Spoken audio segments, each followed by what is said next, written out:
Um, I'm going to start with talking a little bit about perhaps the terms that I'm using. I use them interchangeably, but really what I'm doing mostly is talking from my perspective as an Indian American. I'm also going to use the term South Asian. That includes people with origins in Afghanistan, India, Pakistan, Bangladesh, Sri Lanka, Nepal, Bhutan, and the Maldives. And I'm also going to use the term Desi. It's an Indu term that means local, indigenous, and it refers generally to someone who's a person of South Asian origin or descent who lives abroad. So when I use them interchangeably, these are all the various things that I'm referring to. So I was born in Bangalore. It's a city in southern India. And I came to the United States to go to graduate school when I was 21 years old. So until then, I had never met an openly queer person. Once I realized that there were indeed out LGBTQ people in the world, I was vaguely supportive in the way that somebody, who's vaguely supportive from afar. You follow the news, you figure out that there's a gay rights movement going on, and you're supportive, but you're really not involved because it doesn't really impact your life. So when my child came out to me, or tried to come out to me, I brushed it off. The previous speaker was talking about just a phase. I was like, yeah, it's just a phase, Sometimes you kind of are confused, you think these things, and it's okay, it'll all pass, and, you'll grow up. So my child had to try repeatedly. And each time I found an excuse to believe that this was not something to worry about. And when it finally got to me, when I finally understood, it felt like the ground had dropped away from underneath my feet. Everything that I was certain of had changed. I was really swept into, I was in a cloud of grief, of doubt, of fear, and my primary emotion was fear. Fear for my child in this world that they would have to live in. I didn't know what to do. I didn't know how to react. I didn't know who to tell. And it took a long time for me to process this information. And what helped me emerge from this dark place was I realized that my response would shape my child's life. This would be the first memory they had of how I reacted, and this would be their time of self-awareness, self-discovery. It would be colored by the burden that I put on there, my fear, my doubt. And I really didn't want this to be their experience of revealing their authentic self to be associated with the parents' fear. So that realization pushed me to action. I turned to the closest P flag in my suburban community. And while it was helpful, the experience of being the only person of color in the room left me feeling that I needed more. I really needed that connection to somebody who understood that experience of being brown, of being an immigrant, of raising a bicultural child. I was lucky enough to find API Rainbow Parents of P-Flag New York City. They have a table here today, so please do go by and pick up the information. This is where I've been supported, I've been encouraged to follow through on my need to create a community. And the community that I really create, which is essentially Asian and American and South Asian parents and families who are united by a support for our queer and trans children. So API, Rainbow Parents of P-Flag New York City, does a whole range of activities around this area, both in New York and New Jersey. We do family acceptance workshops, school support activities. We table in a lot of places. We do parades. We do the Chinatown parade, the Lunar New Year one. So this is a really active, close community. There is a handful, literally a handful of parents involved. It's mostly LGBTQ organizations that are Asian American. But we are really a strong core of people who are trying to grow and trying to change our community from the inside. So last year, with the support of API Rainbow Parents of P-Flag New York City, I founded Desi Rainbow Parents and Allies. And for the past year, this is what I've been doing. I've been building a network of parents, of allies, of LGBTQ people and organizations who share this vision, who are united by this vision of South Asian immigrant communities where families love, nurture, and support our LGBTQ children. And also it's a place where those who are grieving and still learning the way that I was can also get support, can speak to each other, and learn from each other in how you can support your child. We meet monthly in New Jersey, and we also meet monthly on the phone. That's a phenomenal group because people sometimes call in from internationally as well. And we essentially share our experiences, we share our stories, we support each other as we roll navigating this process and the silencing and the bias that exists around gender and sexual diversity in our communities. I'm very proud of creating this space and holding this space, almost as proud as I am of my child, for striving to be authentic.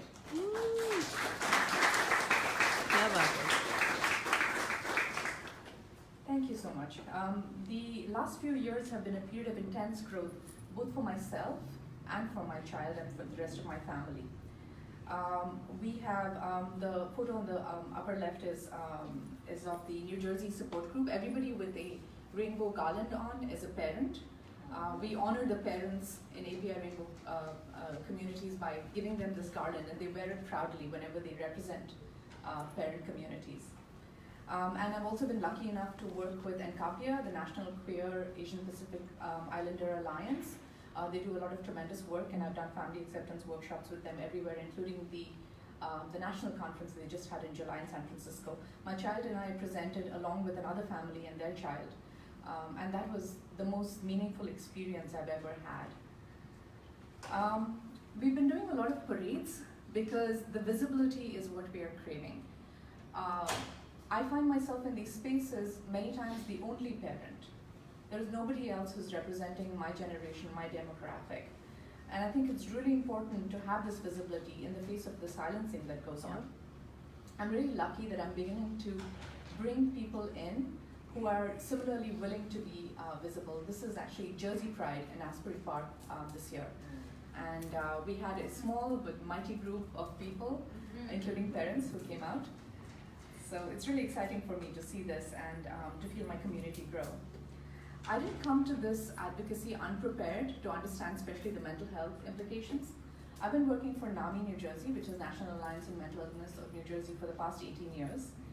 And basically, you know, NAMI, for those of you who know, is, my role there has been to develop education programs, train mental health advocates, and to fight stigma, the pervasive stigma that creates so many barriers for people with mental illness.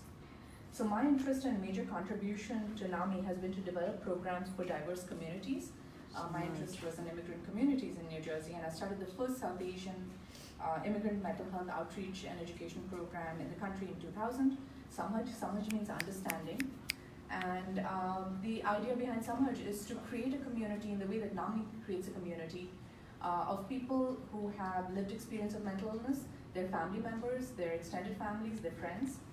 And we've been doing a lot of work that's primarily around building the stigma-free community where people can feel understood, recognized, and you know, really sort of be able to like access support for each other. I've really seen how mental health shapes immigrant lives.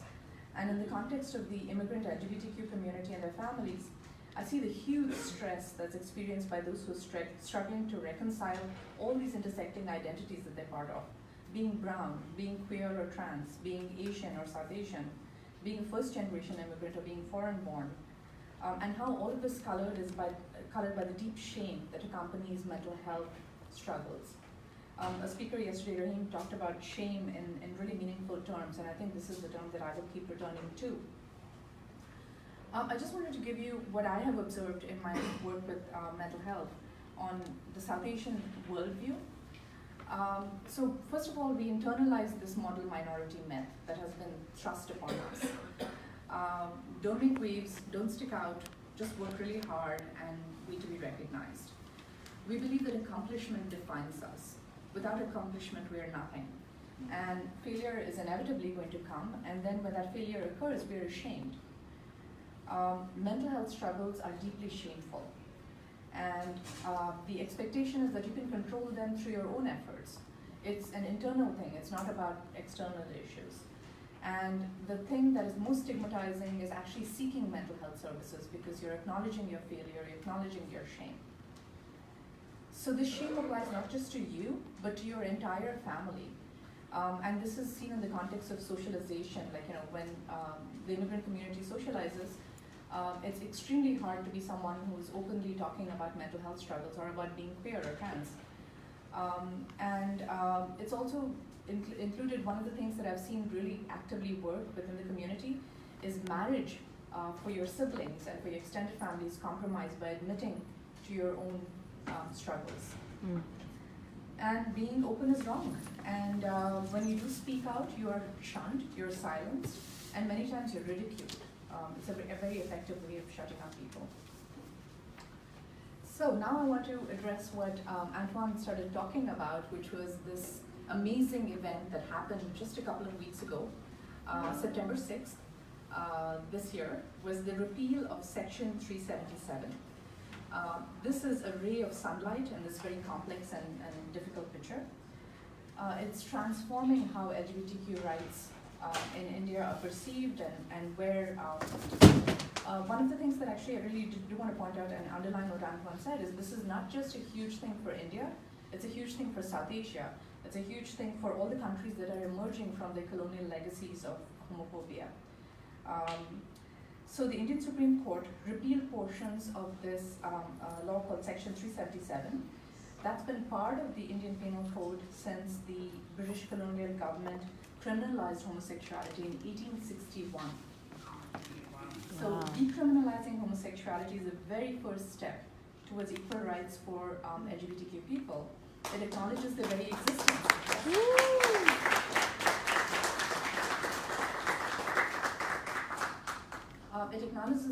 It acknowledges their right to exist, and it opens the door to fighting a whole host of other things, including workplace discrimination, demanding access to marriage equality, adoption, gender reassignment surgery, mental health care, and a lot more.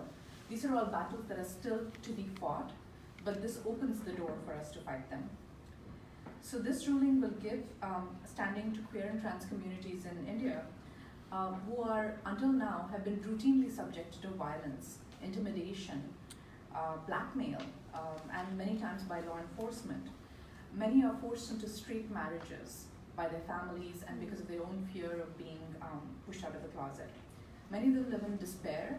Many of them deal with depression, anxiety, substance use. Many are pushed to suicide. The experiences of urban privileged, caste and class privileged people is usually kind of seen. When you see news reports, that's who you're seeing. The bulk of the population lives in small towns and villages, and their despair is really, it's hard to talk about. There's a writer who writes in Kannada, which is my native language, Vasudendra. He writes in Kannada about the experiences of being a gay man in a small town in India. After his stories were published, he talks about the people who called him, and in particular he talks about an elderly man who called him and said, I'm in my 70s. I've lived my entire life denying my sexual orientation. My entire life has been a lie. So those kinds of stories are very hard to hear. And the hope is this repeal of Section 377 will at least resolve this enormous burden of carrying these secret identities that all LGBTQ people in India so far have had to deal with.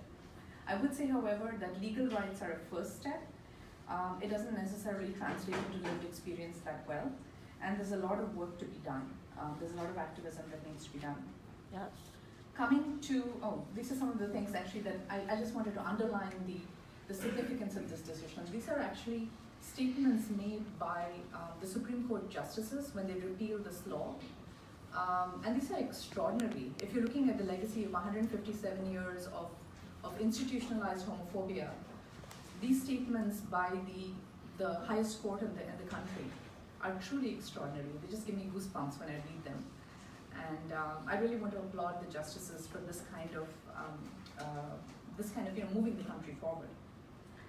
So coming to the situation with South Asian Americans. So one of the things that happens, I think to many of us, those of you who are immigrants in the room may probably identify with this. We are frequently, when we immigrate, we carry the social attitudes and experiences from the time we immigrated. from the time we left our country of origin. And so consequently, we live in a bubble. It's common to hear a lot of American-born, American-raised South Asian immigrants describing how they were raised with the values of the 1960s and the 1970s and 1980s, whenever your parents immigrated, basically.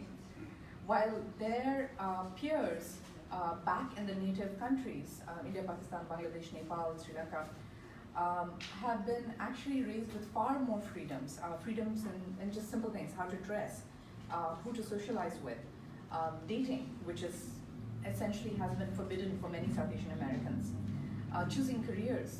These are all things, choices that many times have been denied to South Asian Americans.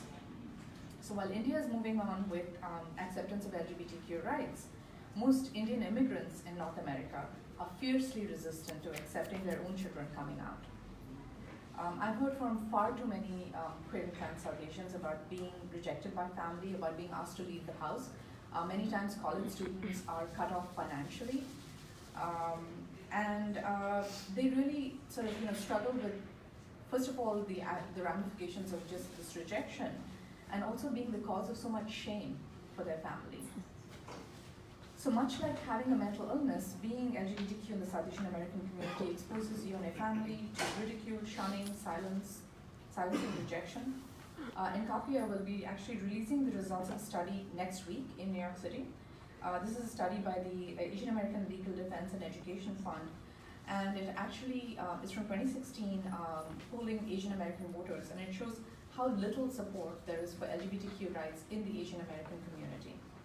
So for a community that prides itself on keeping family close, on being on these really tight bonds, being cast out for being queer and trans is really devastating. So where did the shame come from? So when you kind of just do a brief survey of Indian history, South Asian history, temples dating back to the 6th century have sculptures like this that show a lot of sexual and gender diversity. You have Hindu epics and gods essentially very fluidly moving between gender binaries. This is the dancer performing the role of Ardhanarishwara, which essentially means half man, half woman. And the concept is that the deity is kind of the division between binaries does not exist in God. So you can be both genders simultaneously while you are, essentially like living your life. So there's another tradition of the Mughal Emperor Babur wrote romantic poetry to his gay lover. There's Sufi saints who wrote about homosexual desire in very spiritual and elevated terms. There are well-organized communities of hijras, or the preferred term now is kinnar, who call themselves a third gender. They exist in India, Pakistan, Bangladesh, most of South Asia. They trace their history back to the 2nd century and have significant religious and spiritual standing to this day. People believe that they have the power to both bless and curse. So history really says that gender and sexual diversity was visible, or at least tolerated, in ancient and medieval India. So what happened? 1861, you have the colonial law, section 377. So essentially it prohibited quote-unquote carnal intercourse against the order of nature with any man, woman, or animal, and it threatened queer people with up to 10 years in prison. So this law and colonial attitudes towards queerness essentially pushed the queer and transgender communities in India into the closet. And a few generations, I think it's about 157 years now, have changed social attitudes so much that the previous speaker was talking about this too. In contemporary India and South Asia, queerness is a Western disease. It's been adopted by young people because of exposure to the West and corruption of moral values. It has nothing to do with our history or our legacy. So it's a huge step.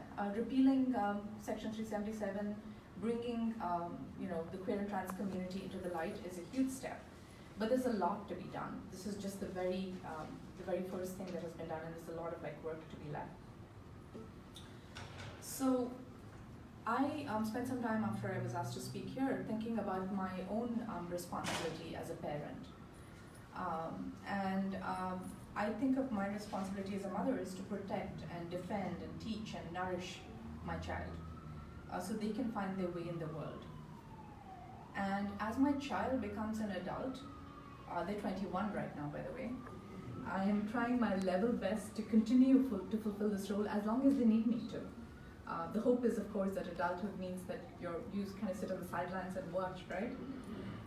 So the really unexpected pleasure for me in this process has been growing with my child. I find myself now middle-aged, learning about gender binaries, learning to stand up for LGBTQ rights. These are things that I never thought I would do. And it's wonderful for me to know that I am capable of it, and that other parents out there in the community, that other immigrants are also capable of it. And I really, I think one of the things that I have learned so much about is that to really see the beauty, the beauty and the complexity of queer and trans people, which was invisible to me before. And that has been such a gift, and I'm really, really enjoying that. I wanted to show you this photograph. This is of, I think at last count it was like under 30, maybe 27 to 28 parents at the NCAPIA, the National Queer Asian Pacific Islander Alliance conference in July. So we all, this is in a conference of about 700 people. These were the parents that were present.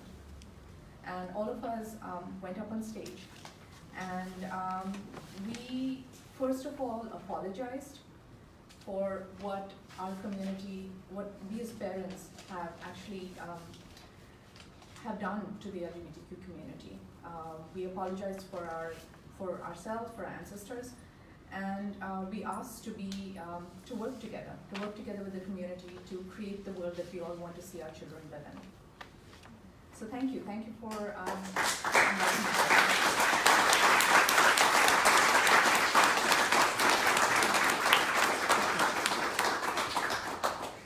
Thank you so much for that phenomenal presentation. I have a question. Hold on. Oh, sorry. There's people who may not understand. People who might not. Thank you, Antoine. Again, thank you so much for a phenomenal presentation. I appreciate that, coming from a Guyanese Hindu background. And then I definitely know the implications of immigrant families and shame and all of those other elements. What I want to know is a big part of our community is the mandir, is the temples, and are the religious institutions. Have you conducted any faith-based campaigns to reach out to families in the mandirs, to the priests, to the hierarchy, and speak to them about these issues? That is definitely a major part of our mission and its goal. I have to say the initial experience in New Jersey for me has not been very productive. The mandirs are very much as they see any kind of support for LGBTQ issues as a Western phenomenon, not having to do with them.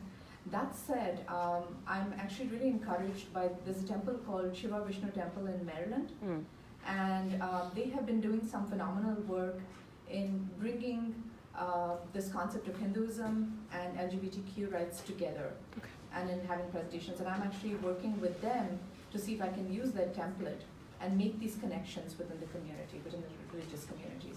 Amazing. And I totally agree. This fight needs to go to the mandirs, to the masjids, to the gurdwaras. It can't be conducted in progressive platforms because this is already a given. Yeah. So we really need to take it to the community at that level. Thank you. Hi, thank you so much for your presentation. It's like really, really important to topic. I have like 10,000 questions, so I'm gonna choose like two really short. What do you know why the Kinars decided to change the name that they wanna be called by? It would be interesting for me to know. Sure. So the term that we've used for centuries is hijra, and my understanding is hijra it's kind of a hybrid of Urdu and Hindi in terms of the language. and it means to be exiled from one's tribe. So it means the other. And I think that, you know, obviously has its own problems because this is a community being defined by outsiders. So kinner is actually, I think, another mythological term, and it refers to, there are figures in the epics who are dancers and artists and performers, and these are mythological figures as well. So I think the idea is to reclaim a term from ancient India that could apply to this community and kind of, you know, give them the dignity that they should be treated with.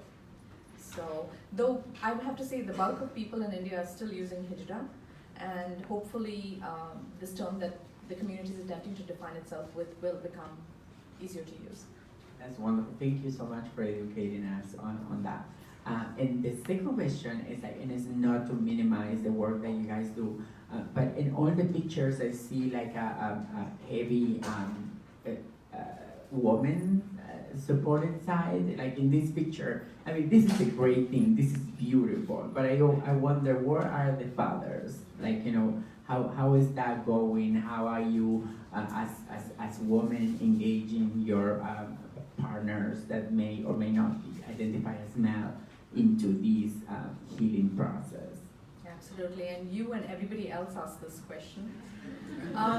Dads, you know, the way that Asian American dads have been socialized makes it very difficult for them to be supportive. I'll tell you the situation with my husband. So when my child came out, my husband didn't know, and my child didn't want me to tell him because they were really worried that, you know, there would be like the whole going to college and, you know, suppose daddy cuts me off financially, and I was like, no, I don't think that's happening, but I was forbidden from revealing anything. And that was why it was so lonely for me. So when I bit the bullet and I told him about a year after my child left for college. And his reaction was beautiful. Basically he said, I don't understand this, I don't know what you mean, what are you talking about, what is all this? But I love my kid, and whatever they need from me, I try to give it. But he's not standing next to me, but he's standing next to me with support in another fashion. And I also wanted to actually point out, there are, for those of you who would like to join us on our monthly calls, they're open to the public, there are multiple dads.